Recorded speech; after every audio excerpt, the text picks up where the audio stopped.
Entonces, y la visión que uno saca de un monopolio es que el monopolio es malo cuando estudia microeconomía.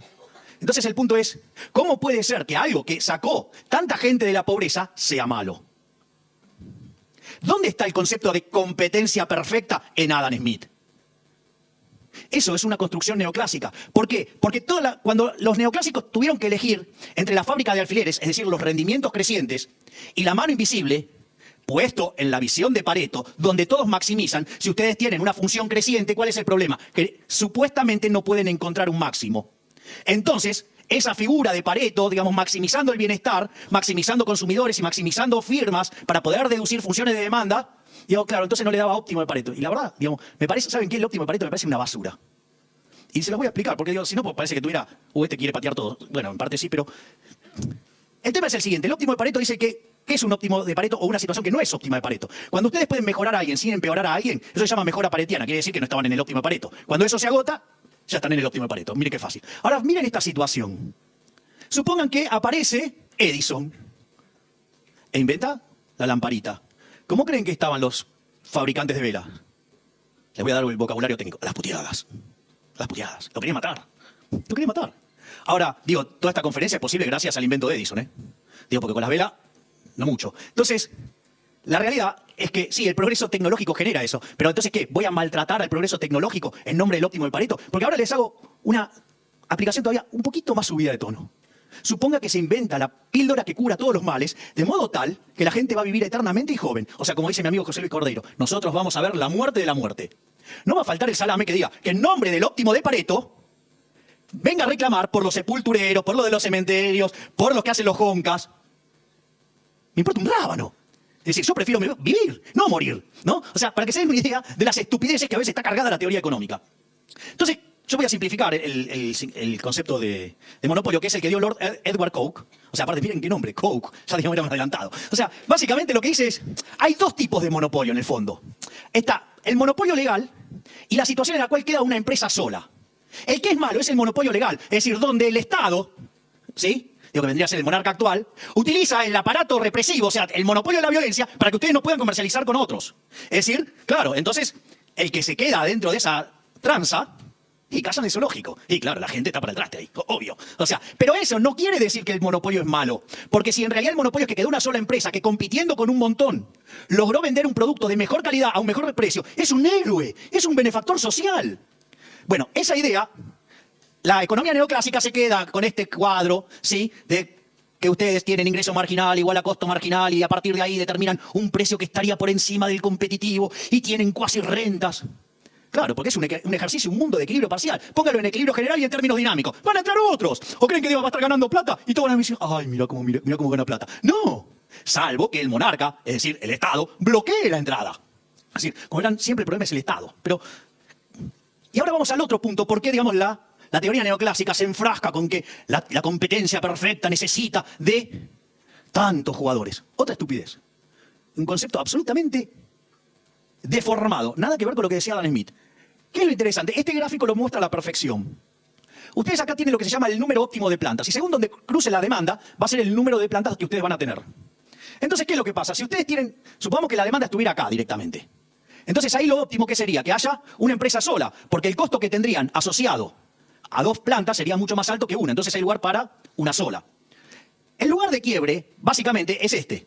Si la curva de demanda estuviera de este lado, el costo de tener dos plantas sería menor que el que tener una. ¿Y ahí qué pasaría? Habría una planta más. Habría lugar para una empresa más. Entonces, ¿cuánto es la ineficiencia máxima que puede haber? Es este triangulito que está acá. ¿Sí? Que si justo la demanda corta ahí. Ahora, ¿qué es lo que pasa? Como todas las plantas serían iguales, el triangulito siempre, ¿qué dimensión va a tener? La misma. Entonces, ¿cómo hacen para hacer desaparecer esa potencial ineficiencia? Que el número de empresas tiende a infinito. Entonces, un número finito sobre un número que tiende a infinito, ¿cuánto da? 0. Entonces tienen el equilibrio competitivo perfecto. O sea, nada que ver con la realidad, nada que ver con lo que tenga sentido en la vida, sino que toda una pura estructura matemática para poder tener el óptimo de Pareto, que vimos que es una porquería. O sea, es de locos.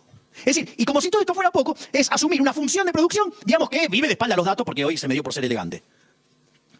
¿Qué es lo interesante? Digo, dentro de la lógica neoclásica hay autores que han corregido esto, que es el caso de Baumol, poniendo la curva de costo medio de fondo plano, que permite la libre entrada y salida y genera un resultado óptimo de Pareto, de vuelta. O sea, aun cuando existiera una sola empresa. Pero de vuelta, el problema es el óptimo de Pareto. Digo, fíjense que por abrazarme al óptimo de Pareto, todos los desastres que hice con la teoría económica para algo que esencialmente es una porquería. Entonces vamos al que la tiene clara. O sea, les voy a contar la anécdota. Yo, digamos, era un neoclásico recalcitrante, era, digo, di más de 20 años clase de micro. Entonces, estaba con estos temas de crecimiento y decía, pero como si el crecimiento es bueno, saca gente de la pobreza, ¿cómo puede ser que los monopolios sean malos? Entonces, estaba desesperado. Entonces me topé con los austríacos y ahí me topé con este señor que se llama Murray Newton Rothbard. No lo van a escuchar nunca. Les aviso, nunca. Porque todas las instituciones son centros de adoctrinamiento keynesianos marxistas, ¿sí? Jamás, o sea, cuando le hablen de von Mises seguramente van a pensar que es el 9 de Holanda, no un tipo que era genial, digo, porque Rothbard es el heredero de Mises. Entonces, me leí un artículo, ¿sí? Traducido por Alberto Venegas Lynch, padre, o sea, el padre del genial Alberto Venegas Lynch, hijo, que se llama Monopolio y Competencia y que está en un libro que se llama El hombre, la economía y el Estado. Les aviso que los dos primeros tomos, Rothbard es minarquista, en el cuarto que se llama Poder y Mercado y que es un placer, es ANCAP, o sea, anarcocapitalista. Pero, digo, detalles. ¿Qué es lo que pasa acá? La primera es la idea de mercado libre o mercado intervenido. No me importa el número de agentes, lo que me importa es si está o no el ente de coacción sistemática que tiene el monopolio de la violencia, que se llama Estado. Después está el tema del monopolio, preferencia y sustitución. O sea, ¿de qué me sirve tener el monopolio de vender cubitos en la Antártida? Para nada, ¿sí? Pero supongo que no uso un caso tan extremo, no voy a usar unos minutos más. Pero, entonces, digamos, ¿qué es lo que pasa? Digo, ¿puedo sustituir? ¿Sí? Bueno, ya vimos el tema del óptimo de Pareto. Después otra cosa que también representa un problema tiene que ver con el tema de los insumos, porque en la realidad, si yo soy un único operador del mercado, me voy a quedar con todo. ¿Saben qué? El precio de los insumos me va a subir, con lo cual los beneficios me van a caer, con lo cual algo va a fallar seguramente. Pero además, lo otro que tienen que tener en cuenta, que en el caso donde una gente se quedó con todo, eso ya existió, se llamó comunismo y terminó mal, porque no podía hacer cálculo económico. Entonces, si una empresa, por algún motivo, empieza a crecer descaradamente, el propio proceso lo va a abortar, porque no va a poder hacer cálculo económico. Y después, obviamente, toda esta lógica de la envidia y el odio y el resentimiento está los beneficios del monopolista. Entonces, a ver, ¿qué puede hacer el monopolista con los beneficios? Lo puede ahorrar. ¿Sí? Si los ahorra, ¿qué hace? Se convierte en inversión en otro sector, crea trabajo y bienes en otro sector. ¿Qué puede hacer? Lo puede reinvertir, con lo cual va a generar mejores productos a mejores precios. Sigue siendo un héroe. Puede consumirlo, con lo cual genera trabajo en otra parte de la economía donde está consumiendo.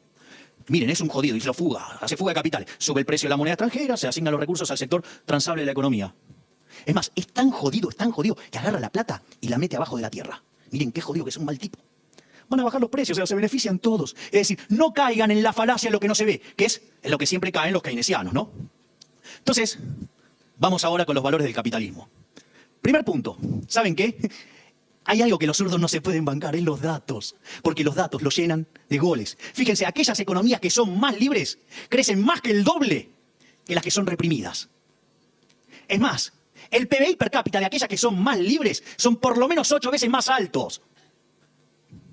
Es más, siempre el surderío habla de los más vulnerables. Los más vulnerables viven muchísimo mejor en los países que son más libres. Están 11 veces mejor y si se fijan, no solo que están mejor que los más vulnerables, sino que están 2 veces mejor que lo que es el PBI de los países reprimidos. O sea, no pueden con nada. Es más, la pobreza es 24 veces menor, ¿sí? Y como si fuera poco, es más, la gente vive más. Es decir, ¿cuál es el punto? Porque la evidencia empírica se lo lleva puesto. Es decir, porque ustedes todos son muy chicos, pero en el año 89 pasó algo. Se cayó algo que se llamaba Muro de Berlín y aplastó a los zurdos, no a los capitalistas. Y cuando los aplastó, apareció la verdad. Eran pobres. Fue un fracaso en lo económico, en lo social, en lo cultural. Y como si fuera poco, ese sistema asesino se cargó con más de 100 millones de seres humanos. Entonces encima son los campeones de los derechos humanos. Houston, we are in problems. Entonces, ¿cuáles son las instituciones del capitalismo? Hay dos que van de la mano, lo pueden ver en mi artículo de hoy, que está más profundizado, que es propiedad privada y mercados libres. Es decir, si ustedes no se pueden apropiar del fruto de su trabajo, ¿para qué van a trabajar? Y obviamente, ¿para qué quieren el fruto de su trabajo? O para disfrutarlo ustedes, o para intercambiarlos con otro. De ahí que los mercados libres tienen que ver con los intercambios voluntarios. O sea, porque sin intercambio voluntario, si está el gobierno y no los deja hacer intercambio voluntario, entonces tampoco van a producir. Porque ¿para qué lo quieren? ¿Para tenerlo y no usarlo?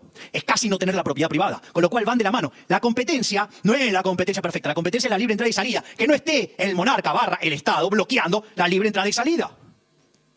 La división del trabajo, ¿sí?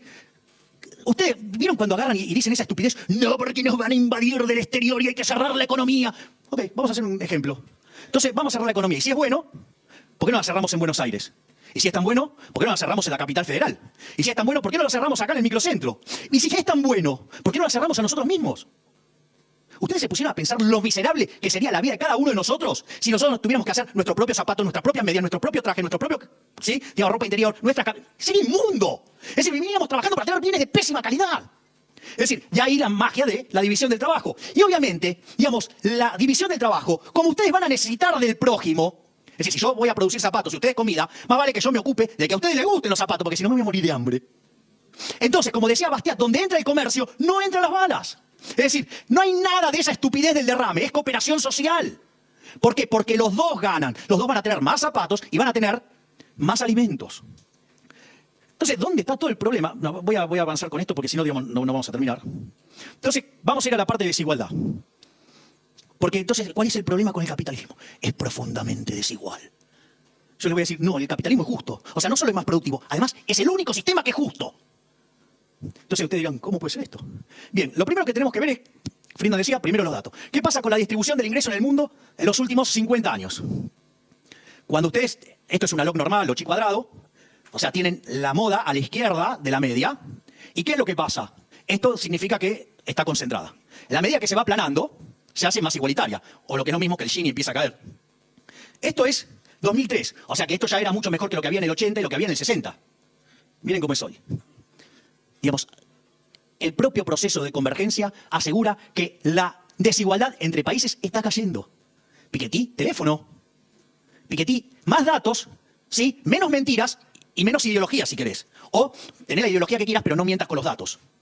Entonces, vamos a ver por qué la justicia social es injusta. Primero, la lógica del populismo. ¿Cuál es la lógica del populismo? La lógica del populismo, ¿adivinen quién la inventó?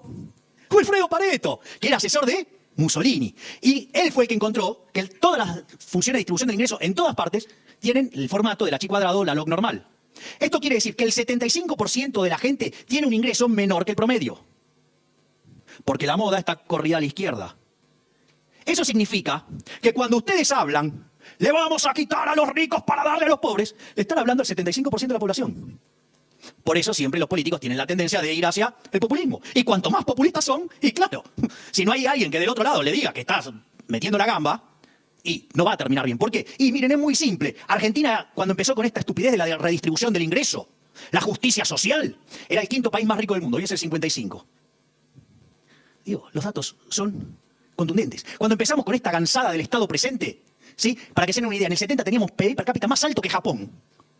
Duplicamos el tamaño del Estado y sextuplicamos la cantidad de pobres. ¿Me quieren decir a quién benefició el Estado presente, la redistribución de ingresos? Porque a la gente seguro que no. Bueno, a alguna gente sí, se llaman políticos. Entonces, ¿cuál es la visión de Milton Friedman respecto a esto? Dice, mire, es la misma que tenía John Stuart Mill. Dice, cuando una sociedad pone a la igualdad por encima, ¿sí?, de la libertad, no consigue nada de ambos. Ahora, cuando pone a la libertad por encima de la igualdad, consigue mucho de las dos. Entonces, ¿con qué tiene que ver esto? Esto tiene que ver con dos cosas, y básicamente con dos valores. Yo les hago una pregunta. ¿Alguno de ustedes, los que están acá, les parece mal creer en la igualdad ante la ley? ¿Acaso deberíamos ser tratados de modo desigual frente a la ley? Ok, estamos todos de acuerdo que la igualdad ante la ley, que es un logro del capitalismo y de las ideas de la libertad, es un buen concepto. La otra pregunta que les voy a hacer, ¿robar está bien o está mal? Estamos de acuerdo que está mal. Entonces, veamos qué es la redistribución del ingreso, por ejemplo, mediante impuestos progresivos. En el capitalismo, la única forma en la cual ustedes tienen forma de ser exitosos es sirviendo al prójimo con un bien de mejor calidad a un mejor precio. Eso está, cuando ustedes estudian microeconomía, es que la remuneración del factor es el valor del producto marginal. Es decir, P por producto marginal. El precio viene dado por las preferencias y las escasez. O sea, que si ustedes no sirven al prójimo, pista, vale cero. Con lo cual no van a poder pagar nada por los factores. Y lo otro, la productividad. Si producen más a un bien que vale, y van a tener mejor remuneración. Entonces, ¿qué es lo que pasa? Cuando ustedes ponen un impuesto progresivo, es decir, que le van a cobrar más que proporcionalmente porque gana más, primero, es profundamente injusto porque es tratar de modo desigual frente a la ley a la gente. Concretamente, implica castigar al exitoso. Es decir, es una medida de la envidia, es una medida del odio, es una medida del resentimiento. No por nada estaba en la recomendación de Marx y Engels en el Manifiesto Comunista. ¿Sí? Y además, cuando ustedes castigan al exitoso, la distribución no es independiente de la producción. Entonces, ¿qué es lo que pasa? Si ustedes no se van a poder apropiar del resultado y el fruto de su trabajo, no van a trabajar. Con lo cual, la producción va a caer. Además, el mercado es un proceso de descubrimiento. Es decir, la torta que se genera, que después ustedes ven cómo la distribuyen. En el medio hay gente que quiebra, hay gente que le va bien, hay gente que le va más o menos.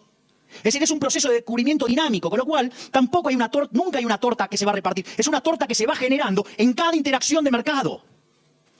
Entonces, el capitalismo no solo es muchísimo más productivo, sino que además es el único que es justo.